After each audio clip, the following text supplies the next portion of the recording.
Good morning friends, आप सभी का श्री कृष्णा क्लासेस कादीपुर के यूट्यूब चैनल पर हार्दिक स्वागत है। आज हम आप सबके बीच में 18 जनवरी 2025 के करंट के प्रश्नों की श्रृंखला को डिस्कस करेंगे। सबसे पहले कल के प्रश्नों का फटाफट रिवीजन करेंगे, उसके बाद आज के प्रश्नों की श्रृंखला को डिस्कस करेंगे। चलिए शुरू करते हैं। कल के दिन का हमारा पहला प्रश्न था, हाल ही में परशुराम कुंभ मेला 2025 किस पूर्वोत्तर राज्य में शुरू हुआ? अरुणाचल प्रदेश। हाल ही में कौन सी राज्य सरकार इमरजेंसी के दौरान जेल गए लोगों को पेंशन देगी? उड़ीसा। केंद्रीय सूचना एवं प्रसारण मंत्री अश्विनी वैष्णव ने सी डैक का दौरा किया। यह किस शहर में स्थित है? पुणे में। पुरान सांगछू सेकंड जल विद्युत परियोजना कहाँ स्थित है? भूटान में।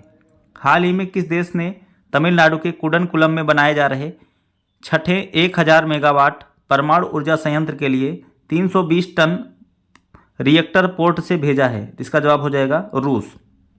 हाल ही में किस राज्य सरकार ने स्वामी विवेकानंद युवा शक्ति मिशन की शुरुआत की है? तो मध्य प्रदेश। अगला प्रश्न है, हाल ही में Nag mark 2 anti tank guided missile किस संगठन द्वारा विकसित किया गया? डीआरडीओ। भारत में पहली बार खो खो विश्व कप की शुरुआत हुई, ये कहाँ पर शुरू हुआ है? इसका जवाब हो जाएगा दिल्ली में। अंतर्राष्ट्रीय पतंग महोत्सव की शुरुआत कहाँ हुई? अहमदाबाद। अमेरिकी पत्रिका ने भाला फेंक में दुनिया का सर्वश्रेष्ठ पुरुष एथलीट किसे घोषित किया? नीरज चोपड़ा। हाल ही में देश के पूर्वी क्षेत्र में अपनी तरह की पहली खगोलीय वेधशाला कहाँ स्थापित की गई? तो पश्चिम बंगाल में स्थापित की गई है। तो ये रहे कल के दिन के हमारे प्रश्न। आपने कल का वीडियो यदि नहीं देखा है तो जा करके प्लेलिस्ट से देख सकते हैं। आइए शुरू करते हैं अब आज के प्रश्नों की श्रृंखला को। हाल ही में बीसीसीआई ने अपना लोकपाल किसे नियुक्त किया? तो अरुण मिश्रा को नियुक्त किया है लोकपाल। बीसीसीआई का मतलब board of control for cricket in India. अभी सेकंड ऑप्शन में अजय माणिकराव खानविलकर हैं, तो ये भारत के लोकपाल बने हैं। तो भारत के दूसरे नंबर के लोकपाल बने हैं अजय माणिकराव खानविलकर। ये किसकी जगह पे बने हैं? तो ये पिनाकी चंद्र घोष की जगह पे बने हैं।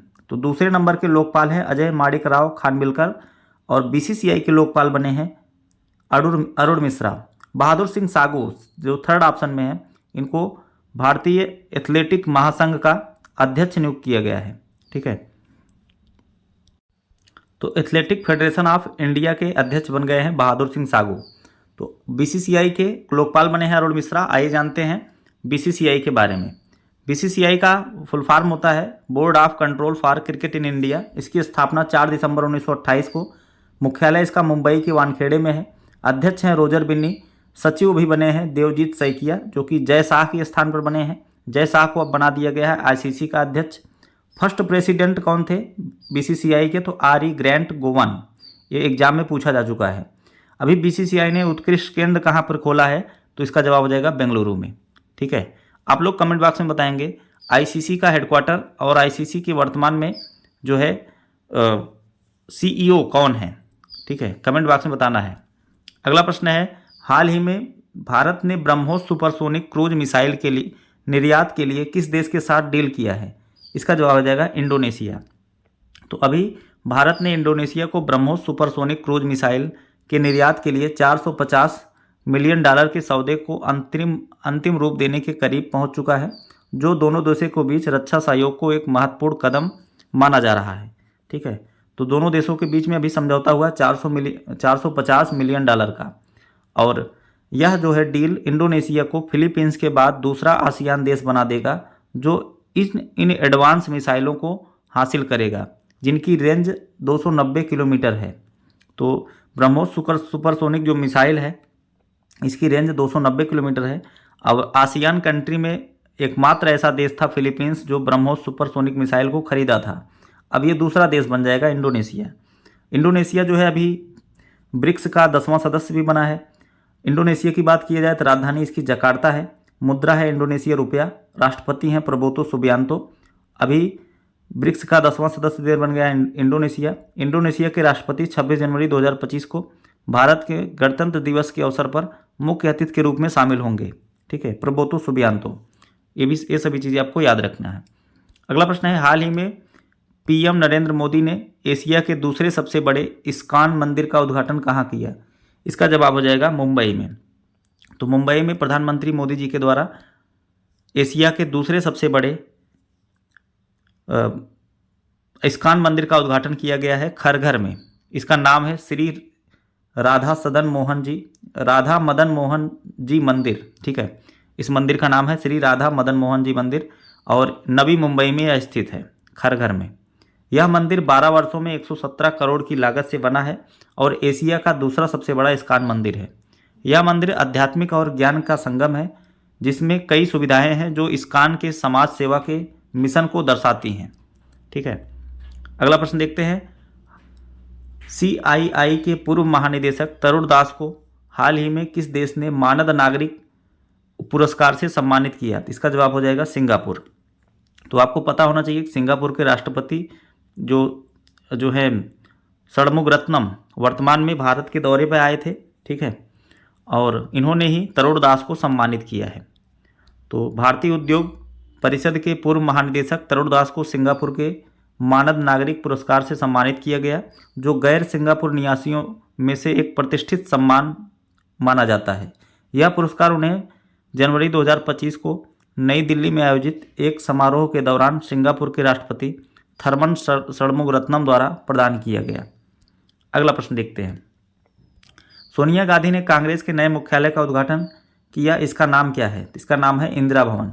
तो अभी यहाँ पर दिल्ली में जो है कोटला मार्ग पर सेक्टर 9A में इसका उद्घाटन किया गया है सोनिया गांधी जी के द्वारा। सोनिया जो है कांग्रेस की संसदीय दल की प्रमुख हैं और इन्होंने पार्टी के नया मुख्यालय का नाम इंदिरा भवन, जिसका नाम है, उसका उद्घाटन किया है। कांग्रेस के नए मुख्यालय का नया पता इंदिरा भवन 9A कोटला रोड होगा। यह दिल्ली में स्थित भाजपा मुख्यालय के करीब 500 मीटर की दूरी पर स्थित है। तो भाजपा मुख्यालय से ये 500 मीटर की दूरी पर स्थित होगा। इस भवन का निर्माण सोनिया गांधी के पार्टी अध्यक्ष के कार्यकाल के दौरान ही शुरू कर दिया गया था। अगला प्रश्न देखते हैं। साइबर सिक्योरिटी ग्रैंड चैलेंज 2.0 किसके द्वारा लॉन्च किया गया? तो यह प्रौद्योगिकी मंत्रालय और data security council of India द्वारा लॉन्च किया गया है। इसका शॉर्ट फॉर्म होता है CSGC। C का मतलब साइबर, S का मतलब सिक्योरिटी, G का मतलब ग्रैंड और C का मतलब चैलेंज। और इस मिशन को मुख्य उद्देश्य है कि साइबर सुरक्षाओं की क्षमता को बढ़ाना और अधिक सुरक्षित डिजिटल भविष्य के लिए महत्वपूर्ण क्षेत्रों को साथ में लाना, ठीक है। इसका मुख्य उद्देश्य है साइबर सिक्योरिटी को बढ़ावा देना। अगला प्रश्न देखते हैं।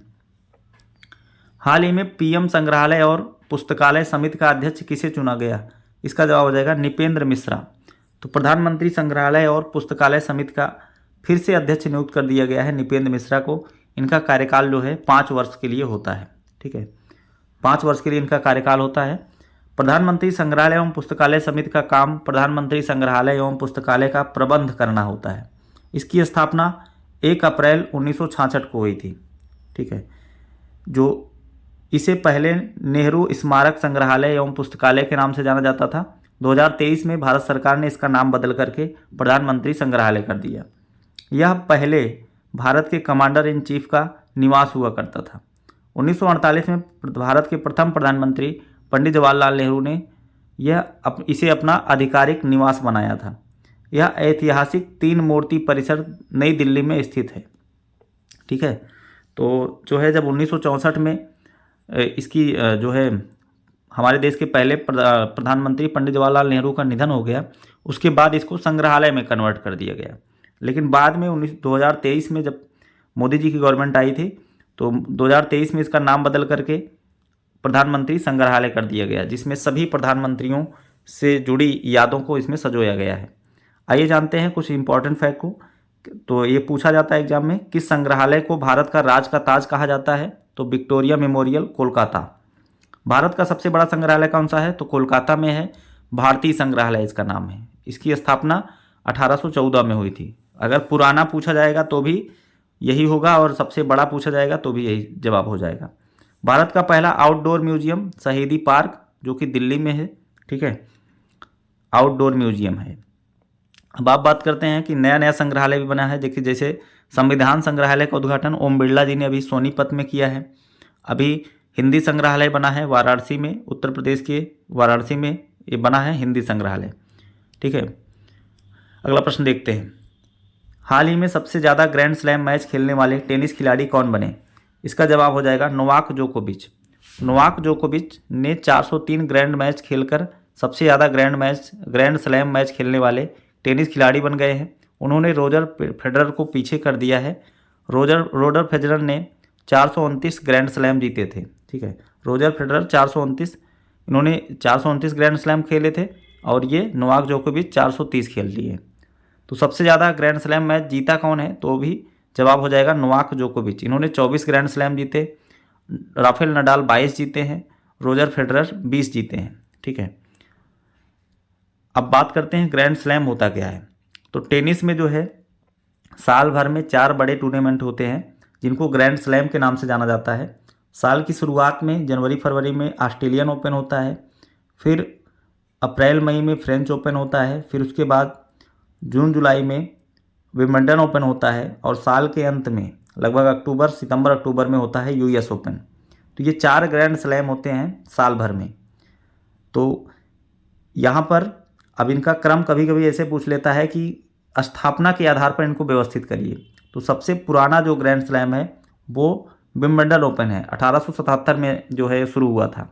तो आप ऐसे याद रखेंगे, तो हिंदी अंग्रेजी के अल्फ़ाबेट को आप जानते हैं ABC करके, तो जो सबसे लास्ट में आएगा इन चारों में से, जैसे W सबसे लास्ट में आता है, तो W सबसे लास्ट में आता है तो इसका मतलब ये सबसे बुजुर्ग हो गया, सबसे पुराना हो गया।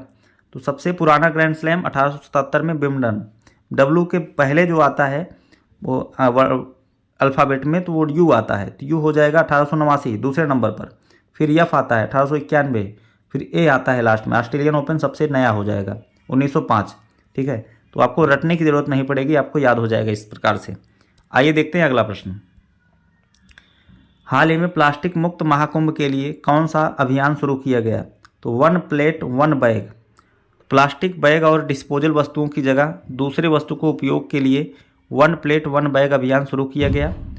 महाकुंभ प्लास्टिक मुक्त महाकुंभ बनाने के लिए कपड़े के थैले, स्टील के प्लेट और गिलास जो है बांटे जा रहे हैं। ठीक है, इस पहल का नेतृत्व राष्ट्रीय स्वयंसेवक संघ कर रहा है, RSS। ठीक है, तो कुंभ के मेले में जो लोग आ रहे हैं उनको प्रेरित किया जा रहा है कि आप प्लास्टिक के थैले की जगह आप कपड़े का थैला इस्तेमाल करिए।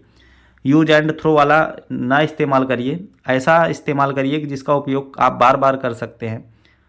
और जो फाइबर के ग्लास और उसमें फाइबर की प्लेट आती हैं उनकी जगह पे आप स्टील के प्लेट और गिलास इस्तेमाल करिए। उसको बढ़ावा देने के लिए 1 प्लेट 1 बैग शुरू किया गया है RSS के द्वारा।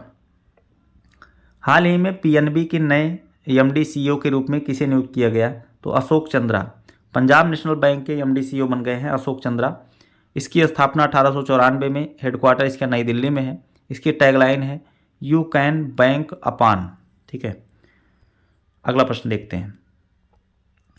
हाल ही में किसने युद्ध क्षेत्र में पर्यटन को बढ़ावा देने के लिए भारत रणभूमि दर्शन ऐप लॉन्च किया? इसका जवाब हो जाएगा केंद्रीय रक्षा मंत्री राजनाथ सिंह।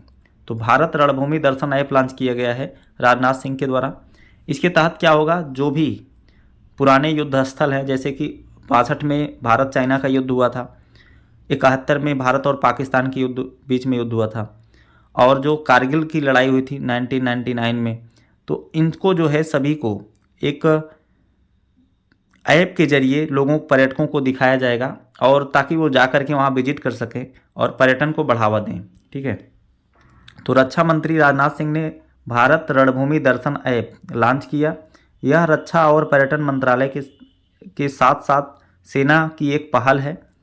अब 1962, 1971 और 1999 के संघर्ष के स्थान सियाचिन बेस कैंप और 2020 के गलवान संघर्ष स्थल पर्यटकों के लिए उपलब्ध होंगे।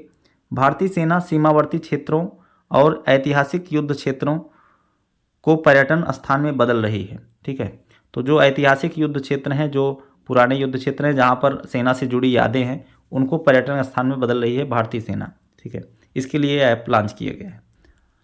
बस आज के दिन के करंट की प्रश्नों की श्रृंखला यहीं पर समाप्त होती है। आपको वीडियो कैसा लगा कमेंट बॉक्स में जरूर बताएंगे। अगर चैनल पर नए हैं तो चैनल को सब्सक्राइब करें, ज़्यादा से ज़्यादा लोग पास शेयर करें। मिलते हैं नेक्स्ट वीडियो में। Thanks for watching.